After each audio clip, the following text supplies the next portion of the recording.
Welcome to Steeler Thoughts Chief Feelings Film Review. I'm Ajay, and this video will review the Steelers' 19-17 Week 18 loss against the Bengals. As always, this video will be broken into segments, so you can use the scroll bar at the bottom of this video or the links in the description to go to whatever segment you'd like to watch, or if you want to watch the whole thing through, just stick with me right here. Thanks to all of you who follow along with us here on the YouTube channel, or you download the podcast wherever you download podcasts, or you follow along on social media at STCF715 on TikTok, Twitter, and Instagram. All right, let's get to the film review. Let's get started with 9:53 to go in the first quarter. It's a 0-0 ball game, and the Bengals have a 2nd and 3 at the Steelers' 12-yard line. Let's take a look at this play, and then let's break it down. We've got Burrow in the gun. He's got Herbert to the left of him.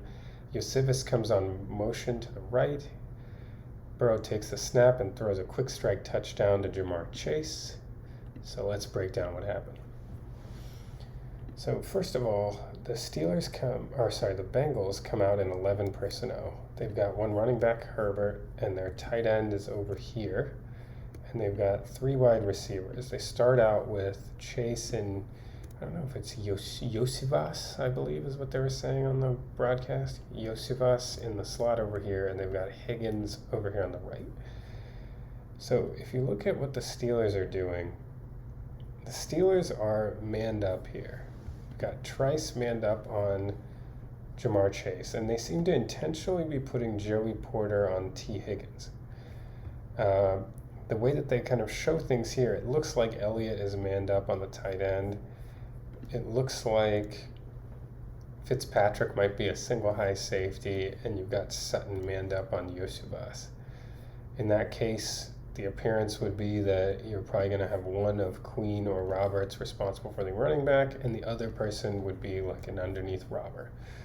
However, they clearly had a more exotic play call, and the Bengals seem to be ready to take advantage of it with a late motion by Yosivas over to the right side. So if you watch here, he comes over to the right side, and this kind of reshuffles what the Steelers are going to do. So we'll come back to this and kind of speculate what we think the Steelers might have been doing before the motion.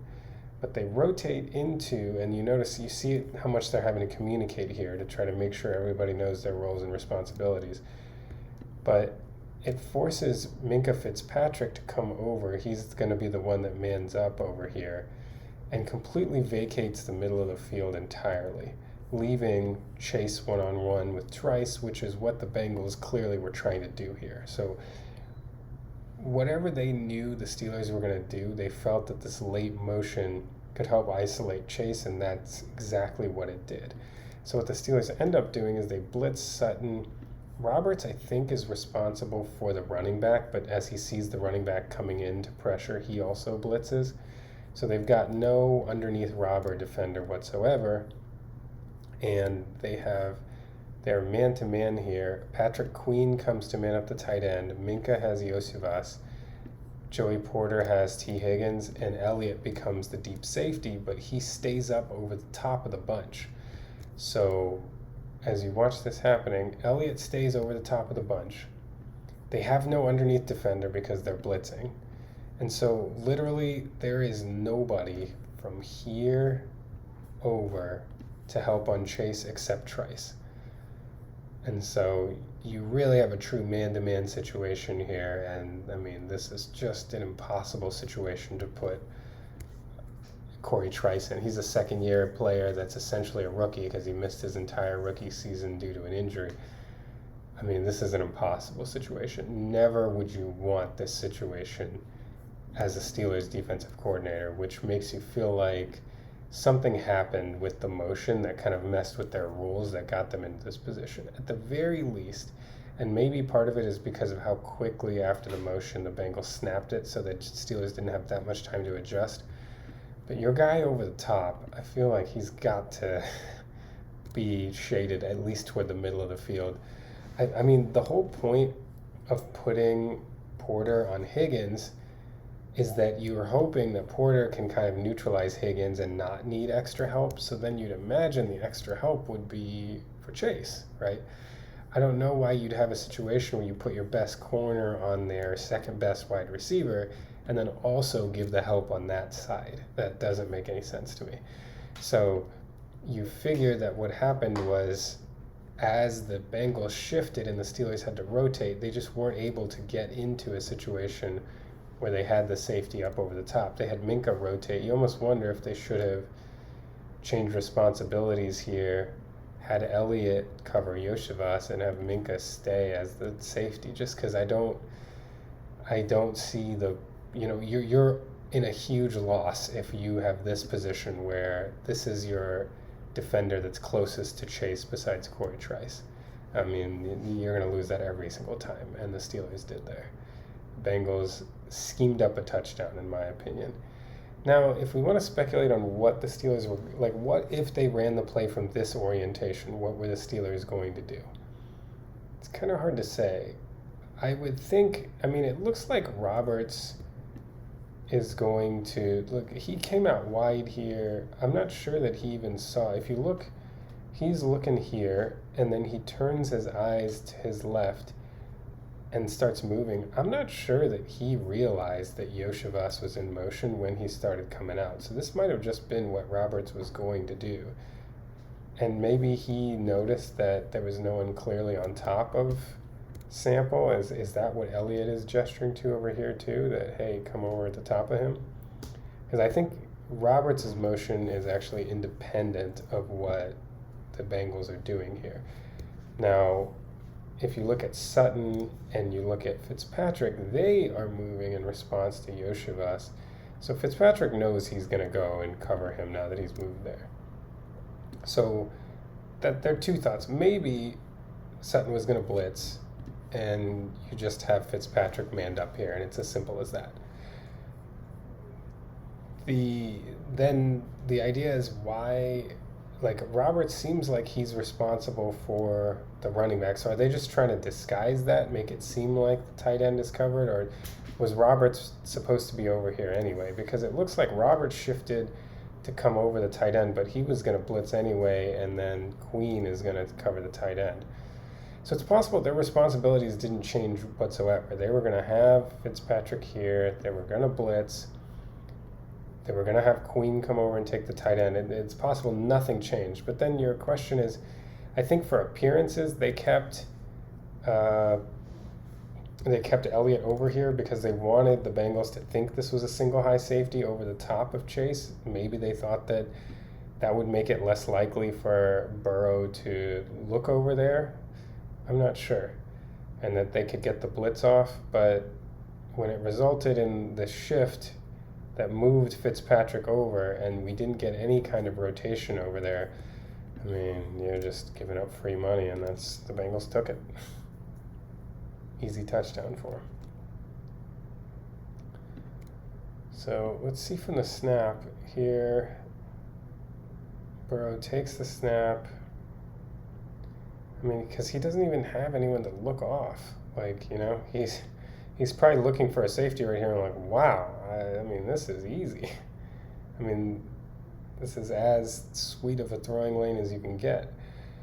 And the other thing too, and you can't really tell from Trice's technique, he kind of gets beaten inside really quickly, but if Trice is expecting to not have any help at all over the top, you'd think he'd be playing leverage to force Chase to the sideline, because at least you can try to squeeze him to the sideline. If you get beat inside and you have no underneath defender or safety in the middle of the field, you're cooked. It doesn't matter how good you are.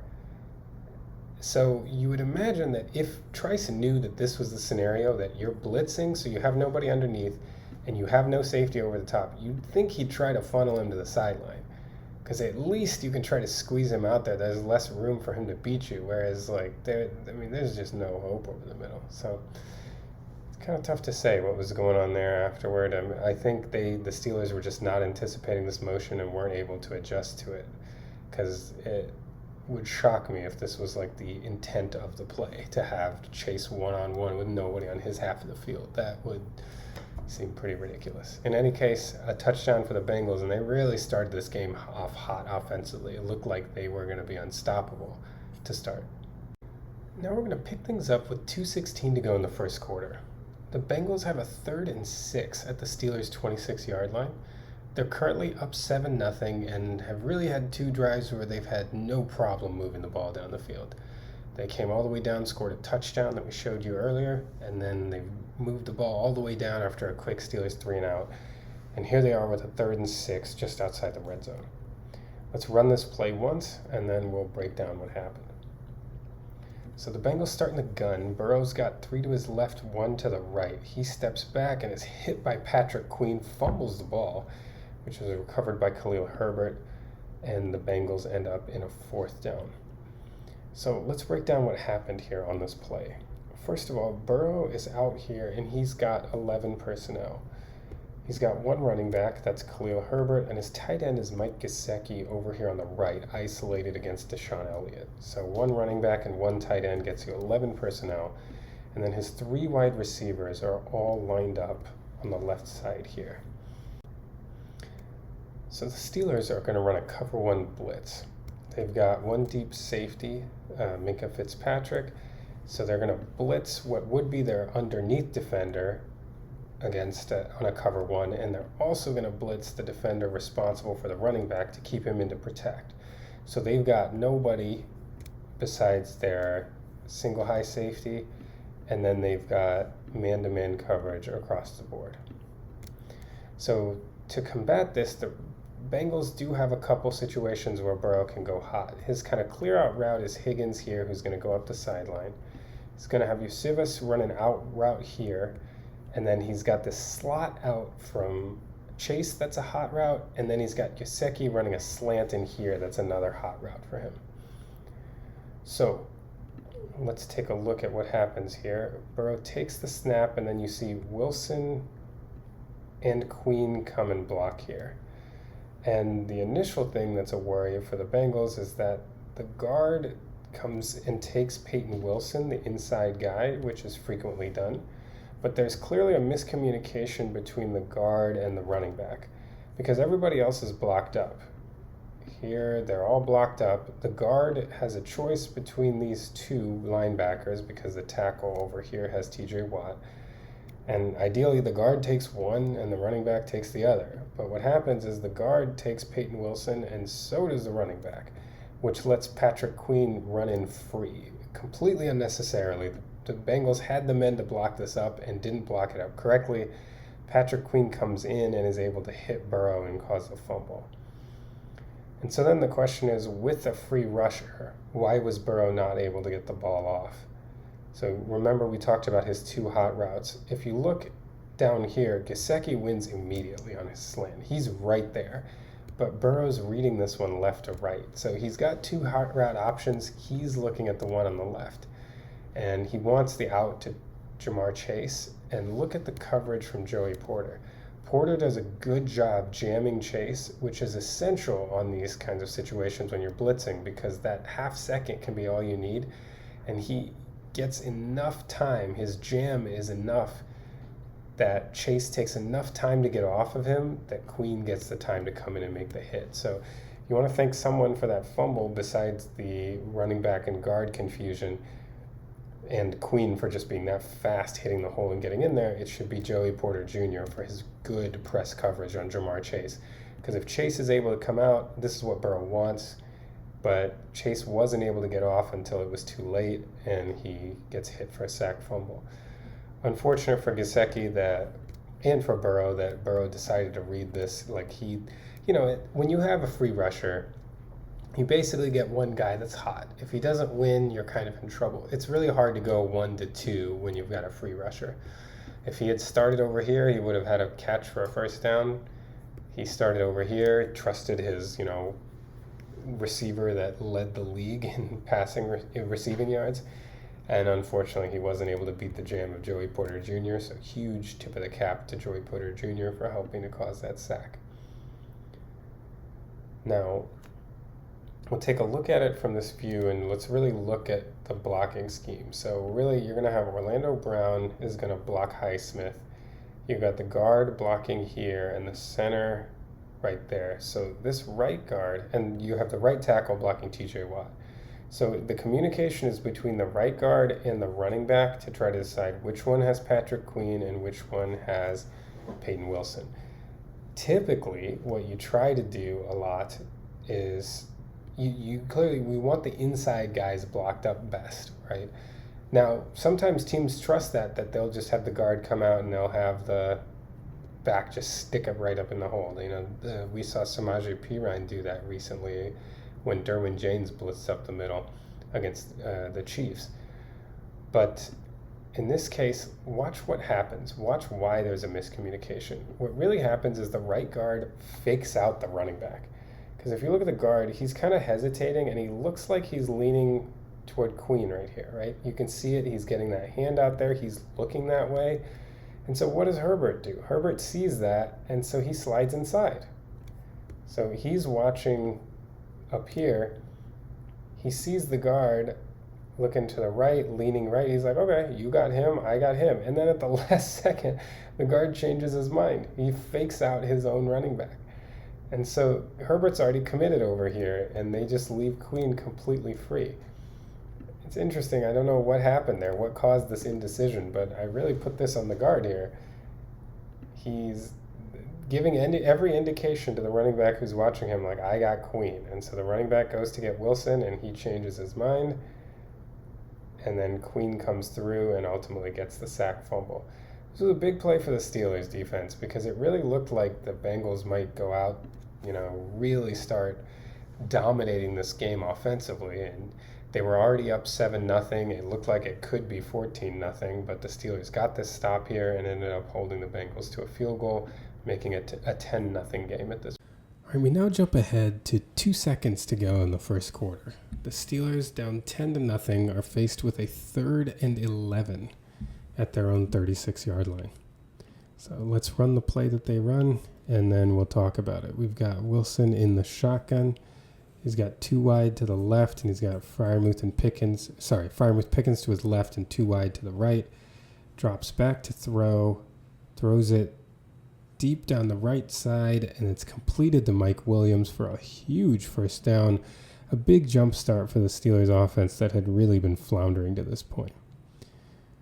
All right, so here we go. We've got the Steelers in 11 personnel. Their one running back is Jalen Warren, tight end is Pat Freiermuth. They've got Pickens over to the left, and they got Austin in the slot and Mike Williams over toward the boundary on the right. The Bengals are playing cover 1 man, but they blitz out of it. So they really have one man deep here, the deep safety.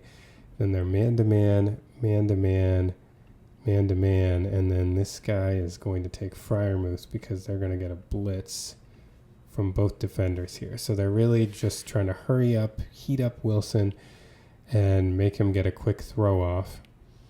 And the Steelers, what they do is they have Pickens come down over the middle, Austin on another deep cross, Williams takes an outside release and goes deep, and Pat Freiermuth hangs in to help block and then ends up running over the formation.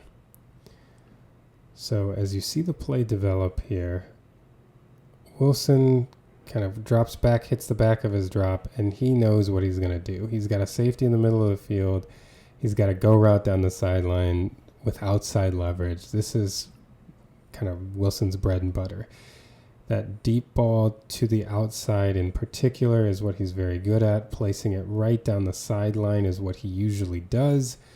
You want to remember that for a deep throw that he makes later in this film review toward the end of the game.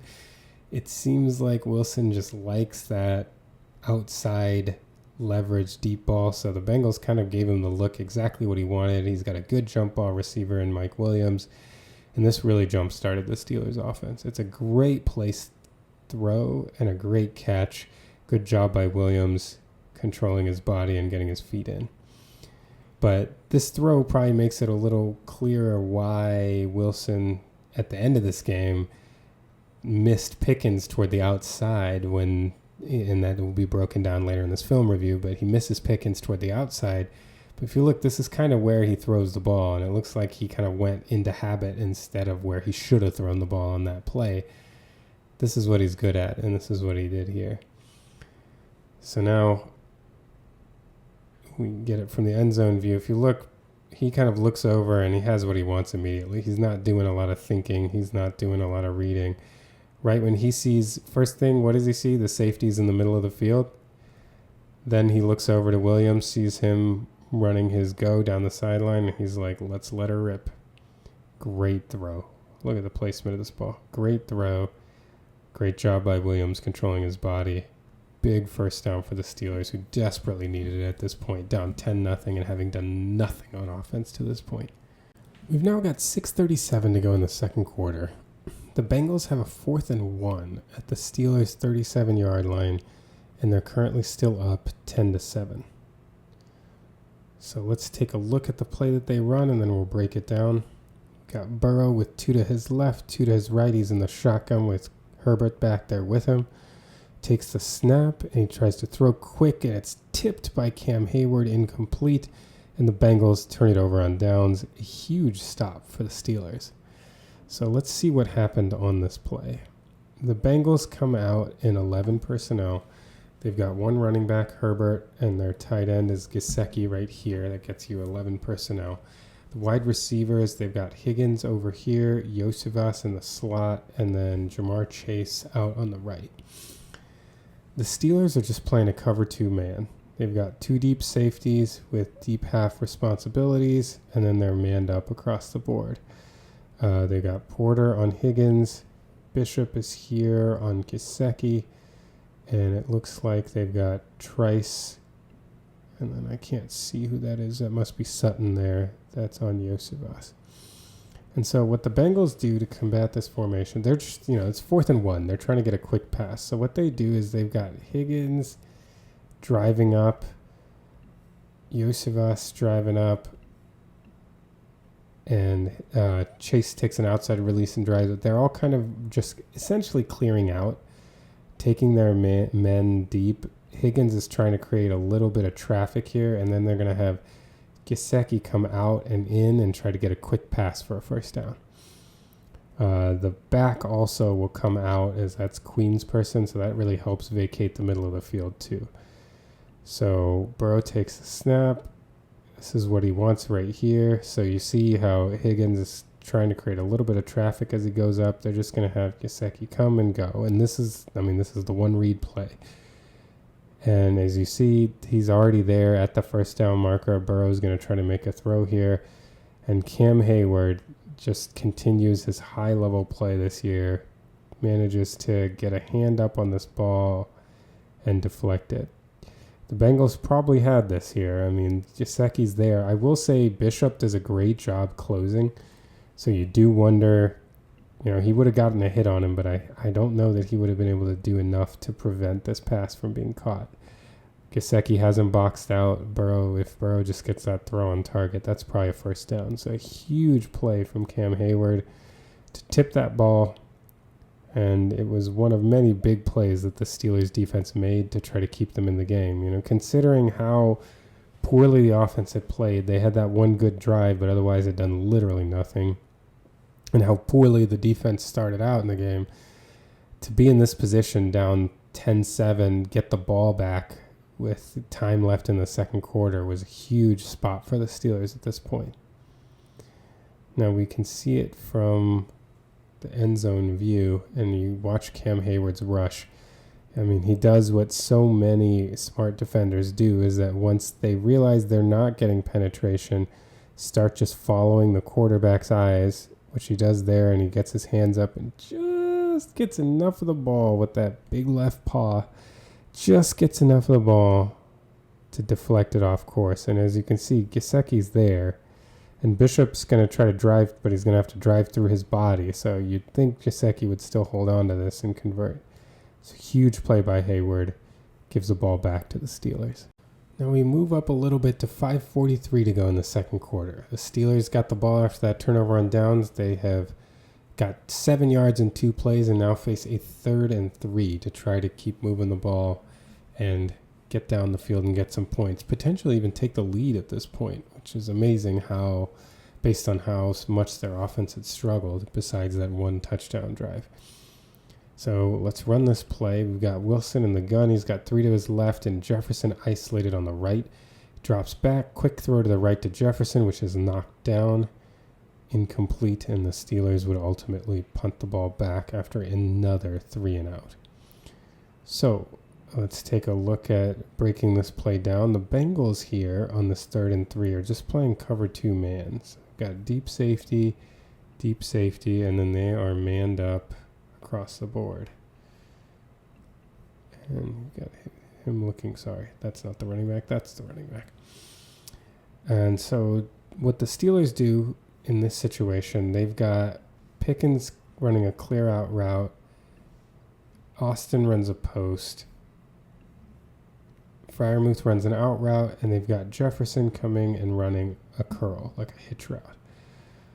So Wilson comes and takes the snap. Jefferson is trying to challenge deep, and he doesn't get a ton of commitment from the corner before, he doesn't quite get the corner's hips turned ever. The corner is never like threatened enough that he turns his hips to really go upfield and before he stops. So the corner is in pretty decent position, but to me, the reason why I chose this play and the reason why it was frustrating to me was that Jefferson turns to try to box out the defender, which is good, getting his body right here. His positioning is good. But if you look at here's the first down marker right here. That's how much yardage Jefferson needs to get. When he turns here and boxes out the defender, he's got to come back to this ball. If Jefferson comes back toward this ball, there is no way that the defender can make the play that he made. But Jefferson just sits and waits and allows the defender to come back around him and get his hand in there. If Jefferson even comes back a yard or 2, he's still well in front. The first down marker, if you look at it, is at just inside the 48-yard line. And Jefferson, where did he end up? He's at the other 48-yard line. So he's got 4 yards that he had of space that he could have come back. It's not like he's sitting at the sticks. This is what Tomlin, when he said we got to make routine plays routinely. Like, this is a routine play for a receiver. When you're running a comeback, come back to the ball. Help your quarterback out. Get in between the defender and the ball. Even though he hadn't completely beat him on this, he got his body in the right position. If he comes back, he makes this catch. I mean, this is a veteran wide receiver. This should be a first down, and the Steelers should be moving. They are not a good enough offense to afford these kinds of mistakes. And that's a big one on Jefferson there. And I think he knew it. You see him, is he patting himself like, my bad? I'm not sure. But he should be, because that is a big mistake there. Wilson just hits for him, it's just a timing throw, right? I'm going to drop back. I trust that he's going to curl at the right time, and he's just got to come back to that ball. This would have been a first down. The Steelers could have kept it moving. Otherwise they just ended up punting it right back to the Bengals. Now we're at 1:13 to go in the second quarter. It's still a 10-7 Bengals lead. They got the ball deep in Steelers territory after Calvin Austin fumbled a punt return, lost the fumble. Now they have a 2nd and 12.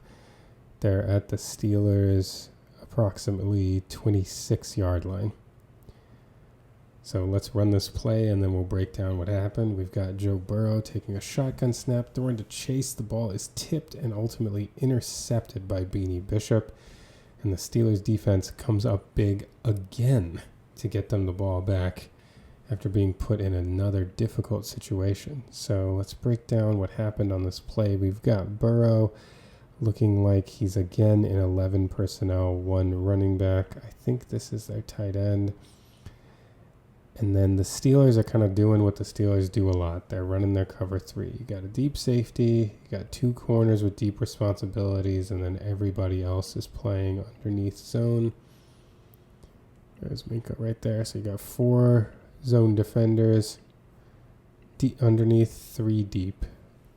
And so the Bengals route combination, what they're going to do, they're going to have the tight end go out. They're going to have Eusebius go up. Higgins is running a post, and they have Jamar Chase coming and running a curl. And so when Chase drops back, he's basically trying to find a gap here in the zone. There's going to be a small gap here, small gap there. And Burrow seems like he's interested in going to Chase immediately. That's his first read, and they're going to do this as the timing. And so if you look at Chase, you can see Queen the way that he is set up. He appears to be trying not to give Chase the inside. And I think Chase reads this, the way that he's clearly trying to maintain inside leverage. You see him dropping his outside foot farther back than his inside foot, trying to force Chase to the outside, and Chase is willing to take that.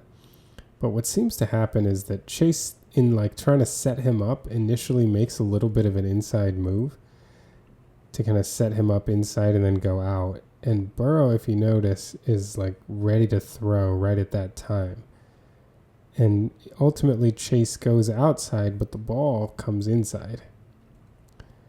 So you almost wonder if, based on, because Burrow's releasing the ball now, but he's about to wind up and throw right here. And if you look at what Chase is doing at this point, as Burrow's winding up, is he's kind of doing his little deke to the inside before coming out. So you almost wonder if Burrow just thought he was going to turn over his inside shoulder, and instead if Burrow thought when he made that step he was just going to turn and present his body here. But instead he made one more move and went out to the outside. But the ball came inside, and so Queen was able to make a play on it. For the record, if you're looking at it based on where's the safest place to for them to, if they're both on the same page, which way should they be reading this? It looks like Chase is right? Queen is playing inside leverage. Gesicki is trying to widen Beanie Bishop right here. There should be a gap here in the zone based on how this is being played. So I actually like what Chase thought. It's unfortunate that Burrow wasn't on the same page, unfortunate for the Bengals at least. And it might have been because he was trying to read Chase's body language and Chase faked him out. I'm not sure. But in any case, Chase goes outside, ball comes inside.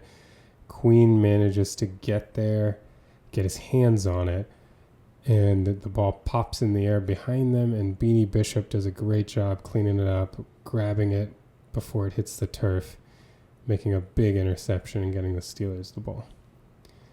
So we can see it from the end zone view. Burrow wants Chase, and again, you see that inside step that Chase is about to make with his left foot.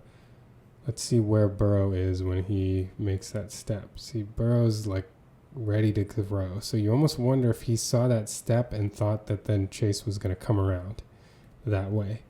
It's either that or Burrow just missed this throw. But Burrow's pretty accurate in these areas, so I just wonder if that's what Burrow was thinking. He released it, the ball, Chase went outside, and Chase got a hand on it, which I think otherwise Queen would have just caught this cleanly.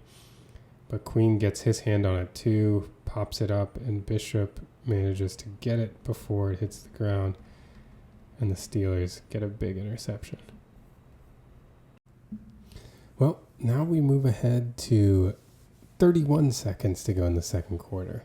So if you're saying, hold on, wasn't there just over a minute to go in the second quarter and the Steelers got the ball in an interception? Well, it shouldn't shock you to find out that the Steelers gave the ball back on downs, only running 22 seconds off the clock, and the Bengals got the ball back once more. So it's still 10-7. The Bengals have a 1st and 10 at the Steelers' 27-yard line. 31 seconds to go in the half, trying to get points before. Let's run this play and then break down what happened.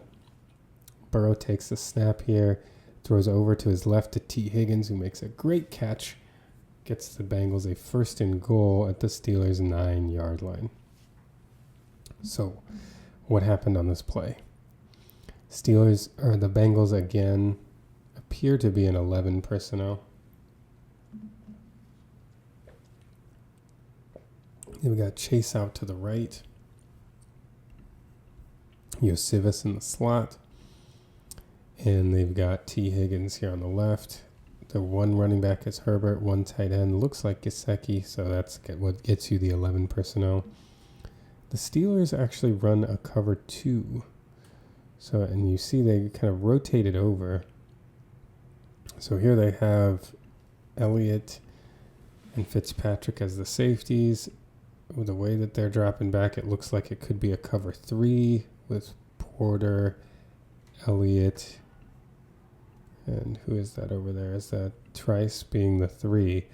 But instead, they rotate Fitzpatrick out to be the kind of underneath, more corner defender, and Trice goes to play a safety role here, and they're playing a cover 2 with Elliott and Trice back, and they've got zone coverage underneath. So the route combination that they run, they have over here, they've got a flat corner combo. So I guess I shouldn't call this a flat, but a little curl corner combo. I think the hope is that the curl occupy the underneath guy that will kind of isolate the corner route on the safety. Over here, Chase runs a dig and Gesicki releases late. So here, Yosivas comes, he has the curl route. Higgins comes to run the corner, but if you notice, Porter does a great job squeezing this, right? Porter squeezes it here. Elliott's coming from over here. There's actually no window to make this throw. So the reason why I selected this play is because this is a great throw from Joe Burrow, right? He puts it on the one spot where Higgins could get it without having a problem on either side. If he overthrows this by a hair, it's intercepted by Elliott. If he underthrows it, then Porter can interfere with it, or knock it down. Not literally pass interference, but can mess up the pass. But the reason why I bring this up is T. Higgins makes this play because essentially, in order to throw it where Porter can't get to it, Burrow throws this ball to Deshaun Elliott. Like, essentially, this ball is thrown to the defender. It's just that Higgins is an otherworldly receiver and can go up and get it. And this is I bring up this play to illustrate the point that great quarterbacks are still great quarterbacks if they have great receivers, but there are things that having great receivers allow you to do and make you look better than just being a great quarterback. And like Lamar Jackson, Josh Allen, Patrick Mahomes cannot make this throw because they don't have a guy that can go get this. You're only able to make this throw by having T. Higgins on this play. And this is how great receivers can make quarterbacks look even better. You know, how many receivers in the league can go up and get this ball? You know, maybe you count them on one hand. Maybe you could say that depending on how much you believe in Keon Coleman's ball skills and jump ball skills, that he could do this. So maybe Josh Allen has a guy could get this, but surely Mahomes and Lamar Jackson don't. And I don't know that Keon Coleman, as good as he is on contested catches, I don't know that he's getting this ball either. Like, this is just an amazing catch. And look at it. Look at the trajectory. Like, Burrow literally throws this ball to Elliott. There is no window there. This is an impossible throw if you don't have one of maybe 5 receivers in the league. You know, who are we talking about? Like Justin Jefferson, T. Higgins. I don't know if can Jamar Chase make that catch? Maybe. Like, this is not an extensive list. So when you're talking about quarterback play, just remember that having a receiver that's able to do things that other receivers can't, it still does count. And this throw is possible just because he has a superhuman receiver. It doesn't make it a bad throw. It's a very good throw. But other quarterbacks don't have the ability to make it because they don't have the option to make it because they don't have a receiver that can make this play. Very few receivers can make this play, and T. Higgins is one of them, which is one reason why I would be surprised if the Bengals don't pay him. I mean, he's so good. You can see it from the end zone angle here. Burrow puts this up there, and Higgins just goes and gets it. But you can see, like, this is thrown right to Elliott. I mean, it's a trust throw, right? You have to trust your guy is going to go get it. Because if Higgins mistimes his jump, it's picked. but Higgins went and got it, and that's a first down for the Bengals. Now we move to 7:36 to go in the third quarter. The Bengals are up 13-7 at this point, and they have a 3rd and 2 right around the Steelers' 5-yard line. Let's take a look at this play, and then we'll break it down. You see that they're in the gun. Burrow has 2 to his right, 2 to his left. He takes a snap and has to shift to his left under pressure. Ultimately gets sacked by Heyward and Herbig. Let's break down what happened. So the Bengals, again, are in 11 personnel, 1 running back, tight end is out here, and then they've got their 3 wide receivers. The Steelers end up basically running a cover 3 principle in the red zone. So they've got 3 guys responsible for deep, and then they've got 4 underneath them. And the Bengals essentially run everybody into the end zone trying to find. They've got 3 in deeper, and then they've got Eusebius kind of as a shallow guy trying to find gaps in the zone coming across. What really happens here, if you watch, is Cam Heyward just absolutely destroys the left guard, and that's what blows up this play entirely. So he just completely destroys him right here. And honestly, the way that he throws his legs up, the guard right here, I feel like this should have been a penalty for tripping. Not that it ended up mattering, but he throws his legs up and Heyward trips over it there. That should be a tripping penalty. We've seen that called before. They call it cockroaching from a lineman. Just throw those legs up there and hoping they get in the way. That should have been a tripping penalty. It wasn't called. But what happens is Burrow has to lower his eye level because of the immediate win. He doesn't even have a chance to survey anything. You know, he's hitting the back of his drop and he's got Cam Heyward right in his face. So not only does he lower his eye level, he then has to shift to his left, which messes up Orlando Brown's protection plan. And Herbig suddenly has an angle to get Burrow. So right as Burrow's trying to reset, he shifted to his left to try to reset. He gave Herbig an angle, and suddenly he's just in trouble. He has no chance to look at anything. Heyward has recovered from being tripped, and the Steelers just plow him for a sack. But this all came from Cam Heyward and his initial win. So we can watch it here from the end zone view. And he just destroys the guard right there. Has him right there. And then you see the guard bring his feet up right there, which is what trips Heyward.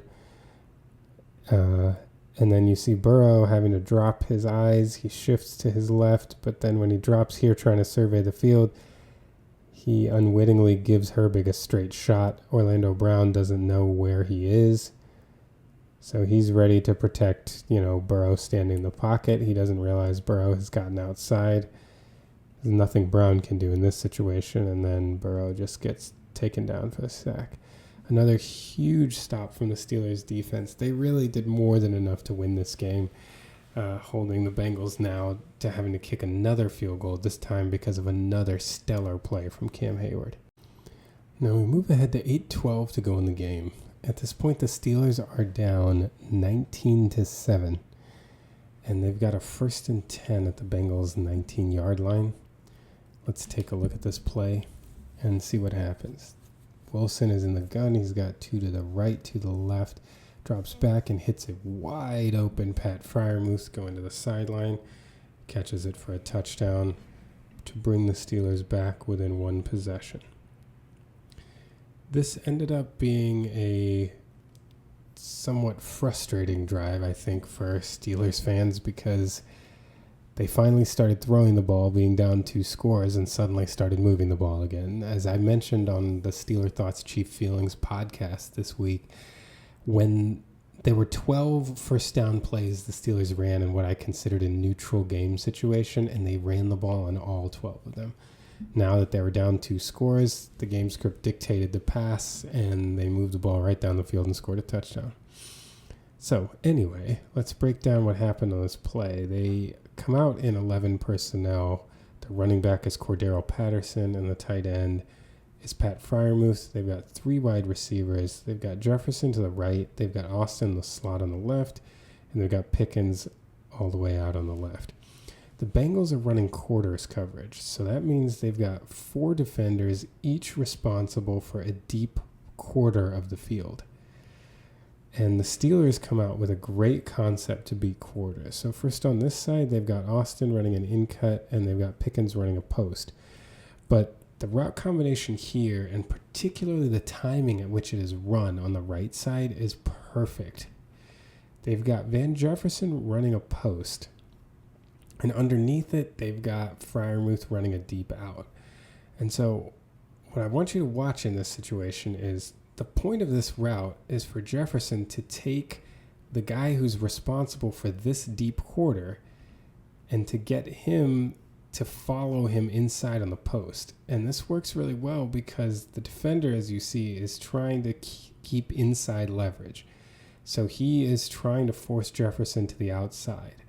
But Jefferson crosses his face, which causes the defender to flip his hips, turn his back, and be completely blind to what's happening underneath.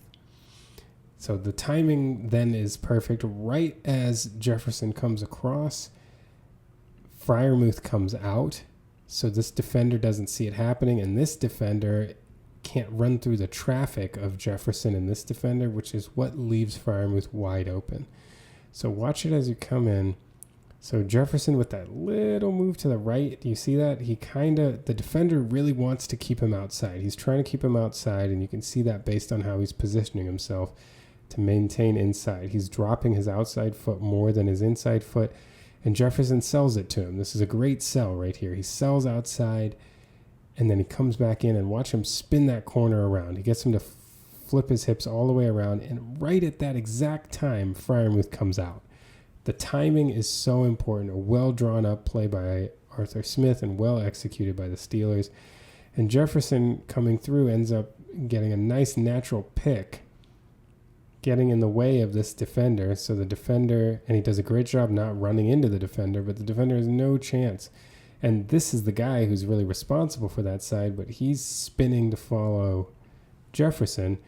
And at that time, Freiermuth sneaks out, and that's why he's wide open on this play. A well-executed, really well-designed play against quarters coverage, and the Steelers get a big touchdown. You see Wilson's trying the right side the whole way. He sees Freiermuth pop open, and the Steelers get a big touchdown, bring it to a 19-14 game in the fourth quarter. So now at 2:19 to go in the fourth quarter, the Bengals have a 3rd and 3 at the Steelers' 49. They're up 19-17. The Steelers were just gifted a muffed punt and managed to kick a field goal to make this a 2-point game. And this is a big 3rd down, try to get the offense back on the field and get a chance to go and win this game. So let's take a look at what happens. You've got Chase motioned over to the left. Burrow's in the shotgun. He's got 2 to his left, 2 to his right, including the tight end. He drops back, surveys, and then is moved off his spot by Keeanu Benton's rush, and Keeanu Benton gets a huge sack here to ultimately force 4th down and get the ball back for the Steelers offense. So let's look at what happened here on this play. You see the Bengals here are again in 11 personnel. Actually, they're in 12 personnel here. This is a tight end, and this looks like Gesicki. If that's Yosivas, my apologies, it's 11 personnel, but this looks like 1 running back and 2 tight ends, which gets you 12 personnel. Well, this is Yosivas, so that must be Gesicki. So the wide receivers are Chase over here and Yosivas down here. And if you see, the Steelers are running their single high man coverage, right? So they've got 1 deep safety here. This is their kind of underneath defender, Minkah Fitzpatrick, and then everyone else is manned up. Man coverage, man coverage, man coverage, man coverage across the board. And you see the Bengals are essentially running, they've got a slant flat over here, right? So they've got Yosivas running the slant, and I think that's Sample, the tight end, running the flat. And then over here you just have 2 in-cut, 2 dig routes.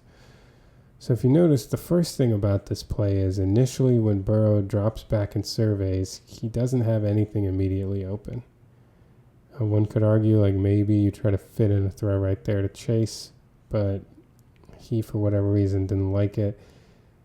The Steelers managed to clutter this enough because, again, Yosivas does win right here, but Burrow's kind of reading the left side more.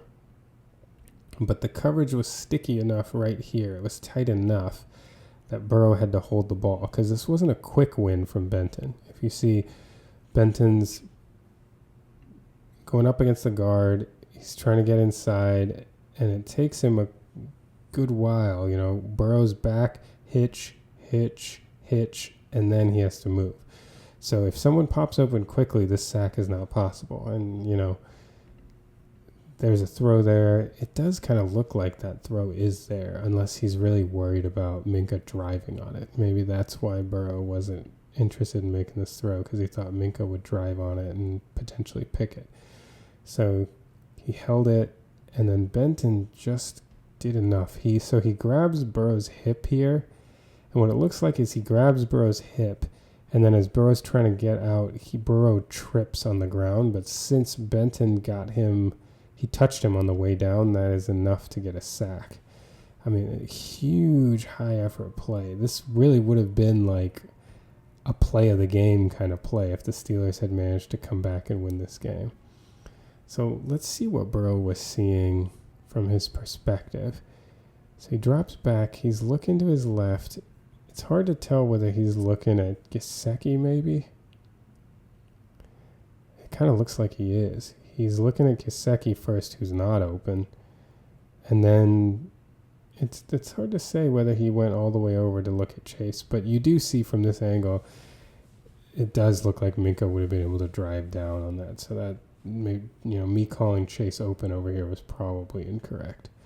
Because from that view, it really looks like, Minkah flashed right there. You do worry about him driving on that. So that's a good decision not to make that throw. So really the coverage was just very good on that side that Burrow was reading.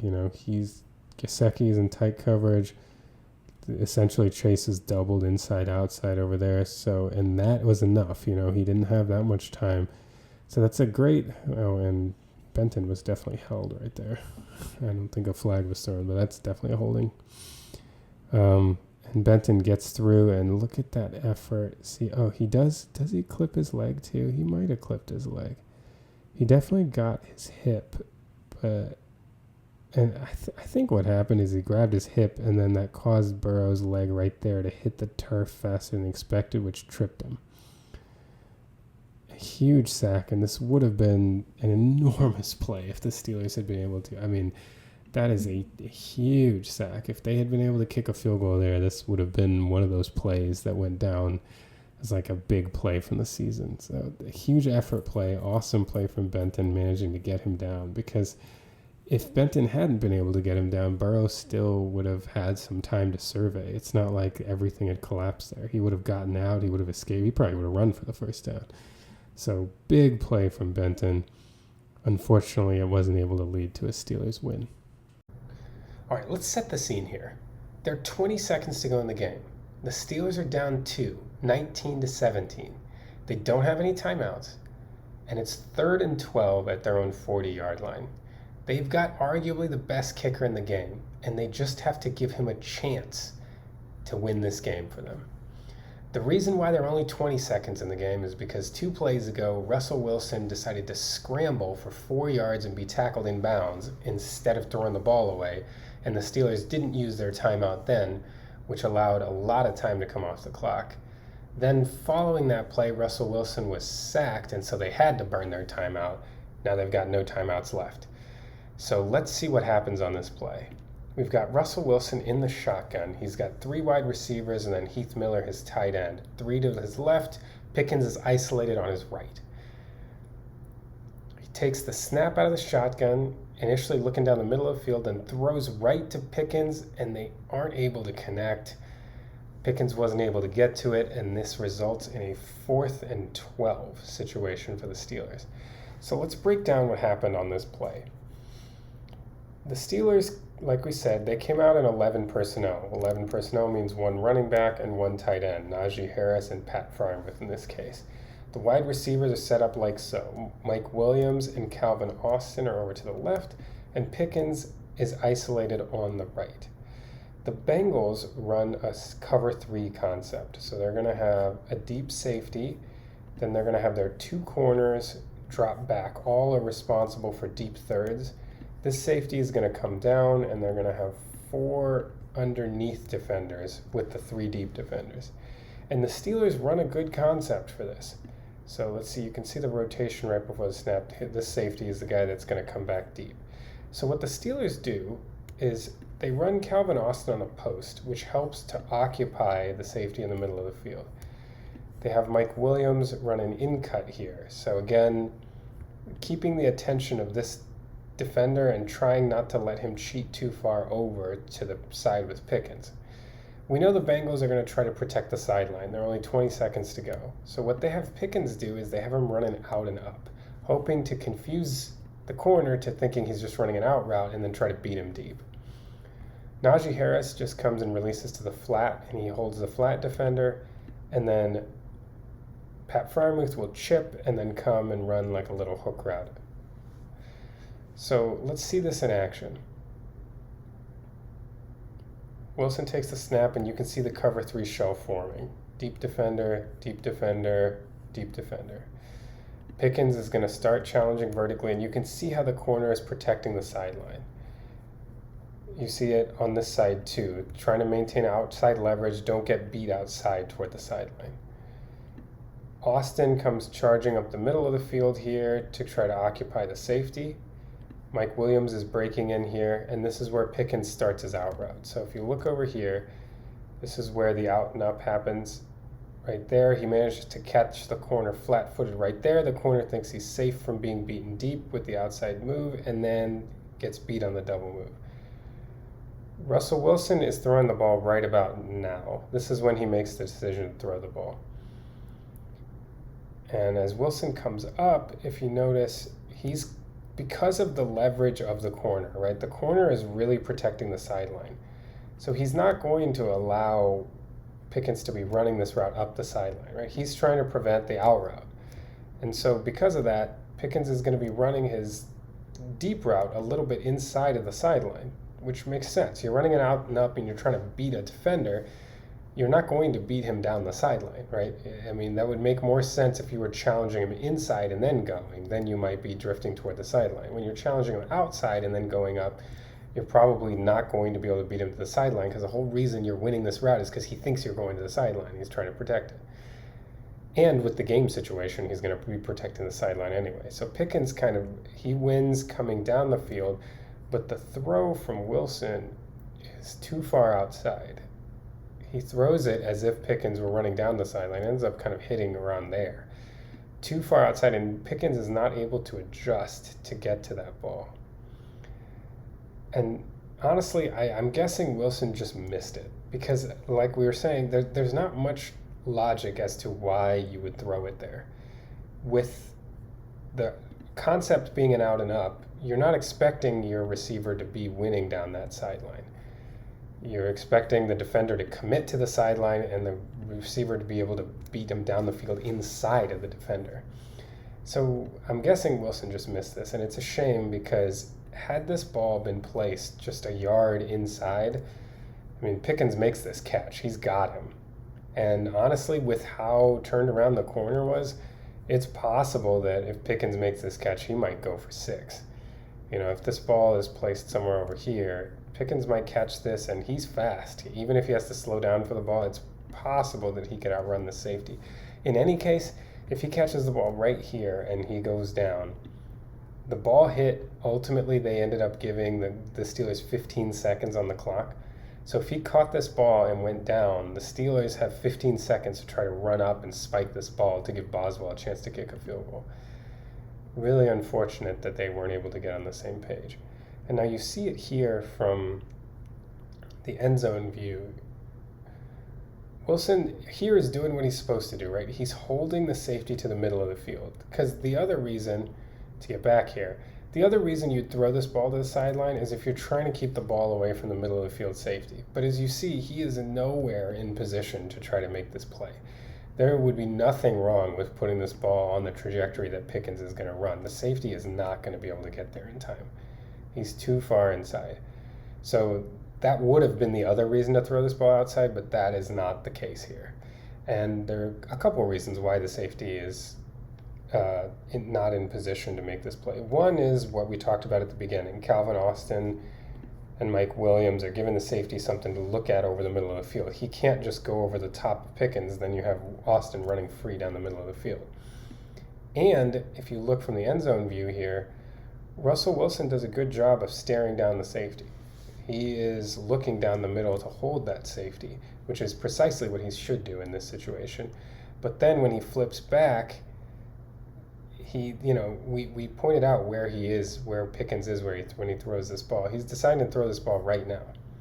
So you see the corner having outside leverage. You shouldn't expect Pickens, like we said, to be going up that sideline. So even though he has this picture, this picture is going to end with Pickens going up inside of the corner. So my guess is, like I said, it doesn't seem to be much rationale for throwing that ball out there. I'm guessing Wilson just missed this throw, and it really is too bad, because if that throw is more on this trajectory, allowing Pickens to run, he could have scored. And if not, if he just caught it and was tackled, the Steelers probably have time to come up and clock this ball and then give Boswell a chance to win it. So a really unfortunate miss there that could have changed the outcome of this game. Thanks so much for watching, and thanks to you who follow along here, wherever you download podcasts, or on TikTok, Twitter, or Instagram at STCF715. Thank you so much.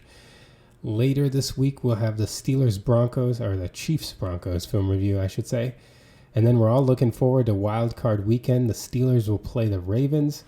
Can't wait to see that game and break it down next week. Until next time.